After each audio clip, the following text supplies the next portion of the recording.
રોકડની લૂંટ થઈ, કઈ રીતે શું ભેદ ઉકેલાયો છે અને કેટલા આરોપીઓ ઝડપાયા છે? તારીખ 6 જૂનના રોજ સાંજના સમયમાં 8 વાગ્યાના આજુબાજુ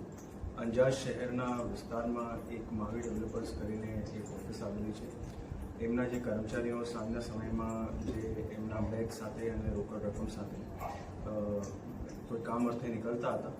એટલે જ્યારે ઓફિસના બહાર નીચે ઉતર્યા અને પછી ગાડીમાં બેઠતા હતા ત્યારે એ બે કર્મચારીઓની સાથે જે છે સામે પાછળથી બે બાઇક ઉપર 4 માણસો આવે છે અને છરી બતાવીને જે છે એમની સાથે લૂંટનો બનાવ જે છે અંજામ આપે છે. એ જે બનાવનું જે અંજામ આપ્યું એમાં એ લોકો પાસે જે રોકડ રકમ હતી, જેમાં 40 લાખ જેટલી રોકડ રકમ અને અન્ય જે છે એમના ખાતાઓની બુકોની બધી હતી, એ લઈને જે છે આરોપીઓ નીકળી જાય છે. આ બનાવ જ્યારે બને છે ત્યારે પોલીસને એની બનાવની જ્યારે જાણ પડે ત્યારે તાત્કાલિક પોલીસની અલગ અલગ ટીમો જે છે માનનીય રેન્જ આઈજીશ્રીના માર્ગદર્શન હેઠળ અને ડીવાયએસપી અંજારની અધ્યક્ષતામાં જે છે અલગ અલગ ટીમો બનાવવામાં આવે છે, જેમાં લોકલ પોલીસ સ્ટેશનના પીઆઈ અને એમના સ્ટાફ, એલસીબી, એસઓજી અને વિવિધ અલગ અલગ ટીમો જે છે એમાં કાર્યરત થાય છે. બનાવ જે છે એક ચર્ચાની બનાવ હતો અને તાત્કાલિક ડિટેક્ટ કરવાનો જે છે પોલીસ અલગ અલગ કામોમાં આમાં અલગ અલગ એંગલ્સમાં લાગી ગઈ હતી. એ દરમિયાન જે છે જે બે કર્મચારીઓ એમના મહાવીર ડેવલપર્સની ઓફિસના જે હોય છે, જે બેગ લઈને નીચે ઉતરે, એ બે કર્મચારીની પણ પૂછપરછ કરવામાં આવતી હતી અને એનામાંથી જે છે જે એક કર્મચારી હતો જે બાલકિશોર છે, એમના એક્ટિવિટી શંકાસ્પદ લાગી અને એમાંથી વિગતો જે મળી એના આધારે પોલીસને જે છે લિંક્સ મળ્યા અને સાથે સાથે જે મહાવીર ડેવલપર્સના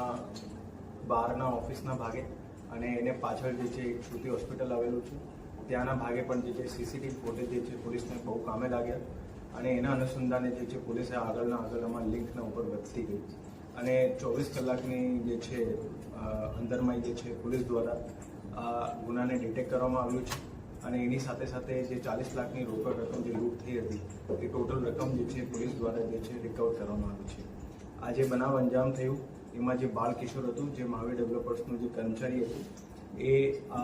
એક મહિલાને ટીપ આપી કે આ રીતે ઓફિસમાં ડેલી જે છે સાંજના સમયમાં પૈસાની મૂવમેન્ટ થાય છે અને આ જે મહિલા હતી એ પછી બીજા અલગ અલગ જે બીજા બાલકિશોર જે એમાં આરોપીમાં જે છે એમને આ વસ્તુની જાણ કરી. એના આધારે બીજા જે 4 લોકો આ આખા બનાવમાં સાથે થયા, જે 4 લોકો બાઇક ઉપર આવીને આ લૂંટને અંજામ આપેલ હતો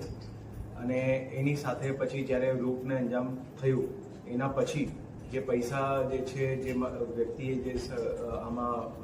રાખી હતા એ વ્યક્તિનો પણ જે છે આમાં આરોપીમાં લેવામાં આવેલ છે. આ રીતે ટોટલ આ બનાવમાં 9 આરોપી સંડોવાયેલા છે.